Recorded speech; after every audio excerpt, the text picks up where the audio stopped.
Donaldo Colosio Murrieta nació en Magdalena de Quino, en Sonora, el 10 de febrero de 1950 y murió en la ciudad de Tijuana, Baja California, el 23 de marzo de 1994. Fue un político y economista mexicano, miembro del Partido Revolucionario Institucional. Se desempeñó como diputado, senador, presidente del PRI y primer secretario de Desarrollo Social en México. Fue elegido por Carlos Salinas de Gortari como candidato a la presidencia de México, pero fue asesinado antes de llegar. Bienvenido nuevamente a este espacio de análisis donde apostamos por el pensamiento crítico, la introspección de lo que sucede en México y a 20 años de distancia de un magnicidio que sin duda nos sacudió a todo el país. Pero a raíz de esto se gestaron dos situaciones. Una, se nos olvidó de dónde venía, quién lo había elegido, y por otro lado se señaló al posible asesino intelectual. Bueno, entonces hablemos de estas dos cuestiones.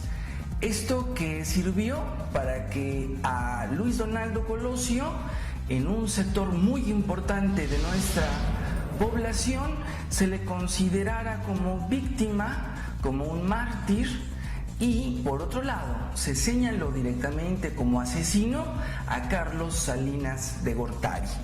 Pues acá tenemos un argumento distinto, pero antes de pasar a esos escenarios, quién estuvo detrás del asesinato de Luis Donaldo Colosio, es importante que hablemos de dos grupos muy poderosos en México. Uno lo hemos mencionado frecuentemente, que es el grupo Atlacomulco, y el otro no lo hemos mencionado tanto, pero tiene una gran importancia y una gran historia en lo que ha sucedido con México. El grupo de Echeverría. Estos dos grupos, los principales interesados en que Colosio no llegara a la presidencia. De Atlacomulco han emanado los principales dirigentes del PRI, careta tras la cual ha operado el grupo poderosamente económico que ha gobernado a México durante casi 70 años. Uno de sus miembros está en el poder, Enrique Peña Nieto, como presidente de la República.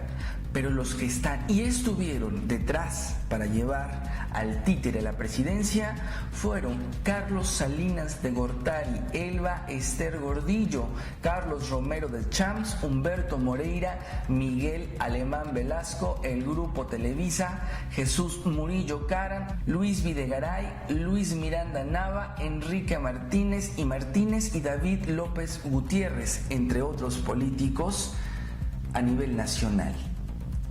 Y el grupo de Echeverría, al llevar el PRI a Luis Echeverría Álvarez a la presidencia de la República, hubo una gran ruptura que hasta hoy prevalece en el PRI. Desde su arribo a la presidencia, comenzó a proyectar políticamente a un grupo de jóvenes que no habían abrevado nunca en las aguas de la Revolución Mexicana, como es el caso de Porfirio Muñoz Ledo.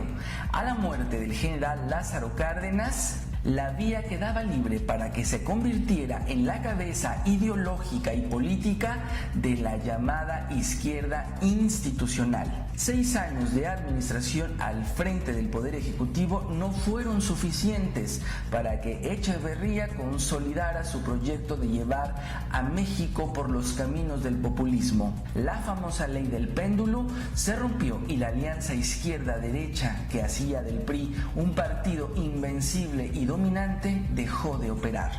Dentro de los llamados vieja clase política o dinosaurios se encuentra actualmente Manlio Fabio Beltrones. Y bueno, en el 94 Salinas tenía planes en grande. Quería pues maniobrar a través de Colosio, ya que no lo pudo hacer él, ahí en la Constitución para que pudiera reelegirse en el año 2000. Viene este quiebre con el grupo Atlacomulco, con el grupo Echeverría. Y bueno, en 2005 hace las paces, digamos, se reintegra al grupo Atlacomulco y sirve de padrino, de un padrino muy clave para llevar a la presidencia a este iletrado, a este títere llamado Enrique Peña Nieto. Y parece que de nueva cuenta las cosas ya no andan muy bien entre ellos, pero estaremos revisando a detalle la información.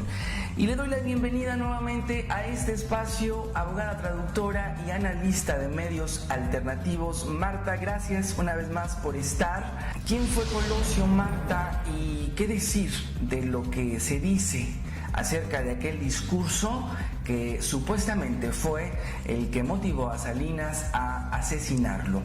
Hola Hugo, muchas gracias por invitarme y muchas gracias a todos los que nos escuchan. Colosio era el beneficiario de la imposición del candidato, lo eligió Salinas porque él pensaba que era bastante manejable a diferencia de otros, a diferencia del mismo Camacho Solís que era más, tenía otro carácter. Salinas estaba coqueteando con eliminar el artículo de la Constitución que impide la reelección de los presidentes. Entonces señaló, bueno, a través de que Colosio, yo lo voy manejando y él haga los cambios necesarios para que yo regrese después y me reelija. En este juego del dedazo que siempre se ha dado, ya sea con Miguel de la Madrid o desde antes con López Portillo, con todos los demás que siempre juegan entre ellos para tratar de favorecer a uno, a otro, para mantenerlos sumisos. No entiendo por qué la gente, a pesar de que lo hayan hecho los medios, ensalcen a Colosio, que lo hagan un mártir y que murió casi por la democracia, porque iba a cambiar a México. Realmente no lo entiendo. En un país que, por favor, México, pues, van a matar a alguien por un discurso, por unas palabras, cuando aquí se han dicho todas las palabras más demagógicas, más mentirosas, y lo han hecho todos los presidentes, los candidatos a presidentes, todo lo que decía Echeverría, lo que decía Portillo. ¿De verdad creen que en México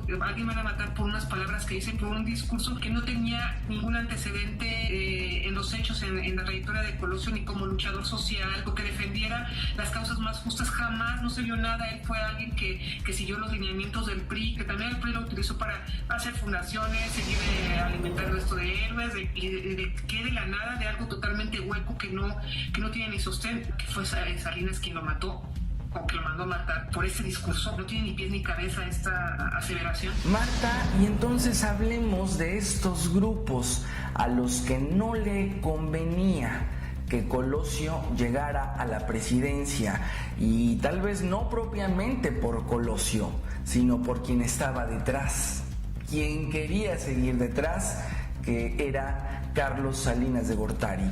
Fue un acomodo de poder, una pelea gangsteril, una lucha entre mafias que se dio porque Salinas, con estos deseos de reelección, no le gustó a muchos grupos que estaban ahí involucrados. Está el grupo Atlacomulco y el grupo Echeverría, entre otros, los principales, sino que no querían que Salinas se hiciera de su coto de poder, que les quitara su pastel a ellos. Tenían ciertas reglas y sintieron que tanto por la reelección, por este modelo neoliberal que se contraponía al de ellos, en cierta manera nacionalista, pero al final igual de mafioso. Entonces hay que buscar quiénes fueron los que salieron beneficiados, y en este caso no fue Salinas, fueron otros. Le quisieron poner un hasta aquí a Salinas. Hay un personaje clave, José Córdoba Montoya, que era operador de Salinas, y hubo una ruptura entre ellos. Él se unió con el grupo Atlacomulco y a través de él se coló Cerillo al puesto. No es nada más sacado de la manga esto que se dice que es el grupo Atlacomulco o el grupo Echeverría. Hay datos concretos. Luis Donaldo Colosio fue asesinado en Tijuana, enclave donde tiene gran influencia Jorge Jalrón, y no se olvide que en ese tiempo el jefe de este grupo Atlacomulco era Carlos Jan González, su padre. También estaban muy fuertes los otros datos del grupo Echeverría, porque Mario Fabio Beltrón estuvo prestado, entre comillas, a Mario Aburto la noche del 23 de marzo de 1994 y lo llevó a playas de Tijuana para interrogarlo. Beltrón ocupó el 23 de marzo las habitaciones 428, 525, 527, 622 y 712 del Hotel Lucerna. Alcides Beltrón, el director general del aeropuerto de Tijuana, le extendió una credencial del puerto aéreo a Otón Cortés, quien fue investigado como segundo tirador en contra de Colosio. La seguridad del grupo Omega, que lo protegía, fue pagada por Roberto y José Carmen Arturo Alcántara Rojas, dirigentes del grupo Toluca del autotransporte, que también son parte de este grupo Echeverría. Fernando de la Sota Rodallegues es un experto en el uso de las pistolas Taurus con que fue asesinado el candidato del PRI. Todos estos forman parte del grupo Echeverría. Con todas estas cuestiones y con los resultados que se dieron después, y simplemente no había modo de que esto le beneficiara a Salinas, no tenía por qué haberlo matado. ¿Qué ganaba con ello? Y el telemontaje, Marta, estas investigaciones torpes, confusas, inverosímiles, que son muy parecidas, por cierto, a las que todavía vemos y hace un par de semanas con el Chapo Guzmán, igual de increíbles, igual de armadas, de orquestadas para confundir, muy posiblemente, y eso pues lo vimos desde antes, pero en esa época muy en especial. Marta. Yo creo que son torpezas inducidas, bien planeadas, Hugo, y que pues bueno, conviene esta torpeza, estas confusiones para nunca saber realmente lo que pasó y que todo quede impune. Lo mismo que sucede en tantos casos, en las muertes de Juárez, otros asesinatos también, el del Cardenal Posadas, los de los Ruiz Massieu, realmente nunca vamos a saber porque como están involucrados poderosos políticos, poderosos de las cúpulas empresariales, van a quedar impunes. Entonces es necesaria esta torpeza en las averiguaciones, esta torpeza en la integración de expedientes, estas confusiones. Los mexicanos parece que estamos acostumbrados a ellos, ya estamos tan cansados de estar elucubrando y sabiendo que nunca vamos a saber nada, pues nos quedamos tan tranquilos, o si no tranquilos, pues con mucha impotencia, pero para seguir con el juego de la impunidad, de la injusticia absoluta, Hugo. Marta, una vez más, gracias por estar en este espacio. Te seguimos puntualmente en Sincronía, en Yo Libremente Opino con el Bote y en Radio La Nueva República en Desde la Raíz. Muchas gracias a ti y a todos los que nos escucharon. Hasta la próxima, Hugo. Gracias a ti, Marta, y gracias a todos por la amabilidad de ver, de comentar y compartir este material en todas las redes sociales. Y una vez más reiteramos, tanto como lo dijimos en el caso del Chapo Guzmán, el de Colosio definitivamente no es la excepción. Podemos vislumbrar todos los escenarios, formular diversas hipótesis de lo que pudo suceder, y este crimen perpetrado hace 20 años sigue teniendo toda la desconfianza de el pueblo mexicano. Pero es importante puntualizar que a pesar de que Carlos Salinas de Gortari es un asesino, es un sociópata, por supuesto que lo es, pero acá hay que entender por qué a él no le convenía este asesinato. Él tenía intereses mucho más grandes de lo que nos imaginamos. De que sigue poderoso, pero esto en particular nos abre el panorama de las intenciones que tenía este asesino, Salinas, pero que no fue él quien lo mató, fueron los otros los que siguen teniendo el control de México en sus manos. Gracias a todos por estar. Nos vemos en la próxima emisión.